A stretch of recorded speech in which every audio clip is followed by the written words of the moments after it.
Hello! We're here at Craft Habit doing another craft chat. It's just me today. I'm going to show you a fun project that we worked up with our staff here, wonderful staff. We're calling it a flower ball. It's a version of a pom-pom. It's made with felt. It's super cute. It's got dimension and it is so easy to make. This is made out of 10 circles of felt. And this sample we made with 5-inch circles of 2 different colors of felt. You can cut those out. Any colors you want. We carry a bunch of felt here. All of our felt is wool, which is really nice. It's nice to feel. It won't melt like acrylic can sometimes if there's heat on it. But this is some of our wool. We also have lots of fun sparkles and metallics, and you could do that with this as well. And the sparkles and metallics are two-sided, so you'd end up having a little bit of variation as well. And what I love about this glitter felt is you can do this and no glitter flakes come off in your hand. This is a miracle.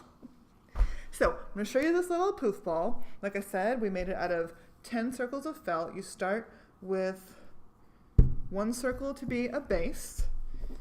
Your second one folds in half like this and in half again. So you've got this little petally shape. Then all you have to do is stitch right in the corner, and you can either stitch this by itself and set it aside, or you can stitch it directly on here. What you're going to end up doing is once this is stitched, you want to attach it to the middle of this circle, so it's sort of like a piece of pie. So you're going to make 4 of these, 4 pieces of pie all the way around. Once you stitch them in, they open up a little bit like this, but not all the way like that because they'll be stitched. And you have this gorgeous flowery shape. And to make the Pom Pom Flower felt ball thing, you make 2 of these. So you'll have 2 sides. So 4 petal shapes and a base. And then I'll show you here, we've got our 2 bases that we started to stitch together. And Erin, who made this sample, had a really good idea. She sewed some yarn into the center of it. So that's going to poke out, and we'll finish stitching on the edges here. We've got a blanket stitch going. You could do that. You could do a basic whip stitch, anything that just holds those together. And once it's done, you can hang it up somewhere, have a nice little felt disco ball. And you can add whatever you want to this. You could make more and hang them below.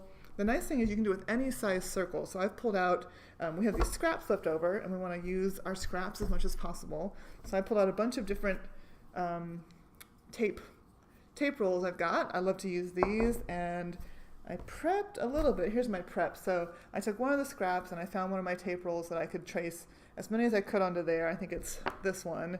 So as long as I can get 5 out of there and maybe 5 out of my other pink, I can make a mini-me version of this pom-pom guy. So that's the nice thing. This is a super simple pattern. You can do it with any size. You can do it with scraps. You can also do it with fabric. So the felt is nice because of the thickness of it. It has this little spring. It stands up. You can do it with fabric too. This is done with some fabric scraps from our fabric collection. And we've added a little cake topper here. And this is just many folded circles folded up. And we use hot glue on this one. You just keep hot gluing them around until you get the volume that you want. And this was also cut with pinking shears, which are little zigzaggy scissors, so that it won't fray too much. That's another super cute way to use your scraps, so that when you are creating, you're also not creating lots and lots of trash, which we try to do. Yeah, so this is our craft chat tip for the day. Thank you for watching. Bye.